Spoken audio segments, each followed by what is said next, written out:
আপনারা দেখছেন এক টুকরো পৃথিবীর খবর নিউজ বাংলা। আপনাদের কথা নিউজ বাংলার খবর।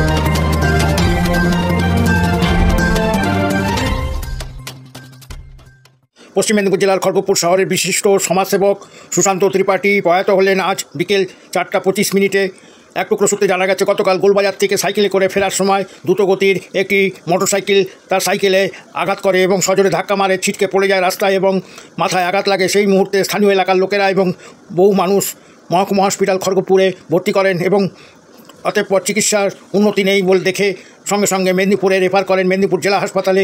আজ প্রয়াত হয়েছেন বলে এক টুকরো সূত্রে জানা গেছে। এক টুকরো সূত্রে ছবিও প্রকাশ করা হলো। এক টুকরো পৃথিবীর খবর। আজ আমরা দুঃখিত। সুশান্ত ত্রিপাঠী একজন বিশিষ্ট ভারতের কমিউনিস্ট পার্টির আজীবন যুব নেতা ছিলেন। খড়গপুর শহরে শুধু তাই নয়, সমাজসেবায় এবং বিভিন্ন রকম মানুষের সেবায় নিয়োজিত অক্লান্ত পরিশ্রমী এবং ভালো অ্যানাউন্সার ছিলেন বলে জানা গেছে। আরও জানা গেছে, সুশান্ত ত্রিপাঠী সদাহাস্য এবং মানুষের সেবায় সকলের সঙ্গে মেলামেশা করত। অরাজনৈতিকভাবে নয়, সমস্ত মানুষ তাকে ভালোবাসত। খড়গপুরে বিভিন্ন সমাজসেবামূলক কাজের সঙ্গে যুক্ত ছিলেন এবং আরও জানা গেছে ইনি কোনো বিবাহিত নন, অবিবাহিত। মেদিনীপুর জেলা থেকে প্রথম কমিউনিস্ট পার্টি যুব অবস্থার থেকে করে আসছিলেন এবং আজীবন মেদিনীপুর জেলার যুবর খড়গপুরের সদস্য ছিলেন। News reporter Shankar, south Bengal. শুধু তাই নয়, বিভিন্ন জনসেবামূলক সংগঠনের সঙ্গে সুশান্ত ত্রিপাঠী যুক্ত ছিলেন।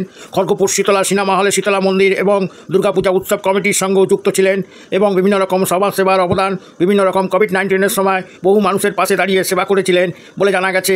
ধন্যবাদ সবাইকে। News reporter Shankar, south Bengal থেকে দুঃখিত। সুশান্ত ত্রিপাঠীর মৃত্যুর খবরে খড়গপুরের শোকাহত বহু মানুষ এবং তার বন্ধু বান্ধব এবং সতীর্থরা খড়গপুর শহরের বিভিন্ন প্রান্তে উনি জনসংযোগ রেখেছিলেন। ভারতের কমিউনিস্ট পার্টি পক্ষ থেকে ওনাকে শেষ শ্রদ্ধা জানানো হয়। News reporter Shankar, south Bengal থেকে দুঃখিত।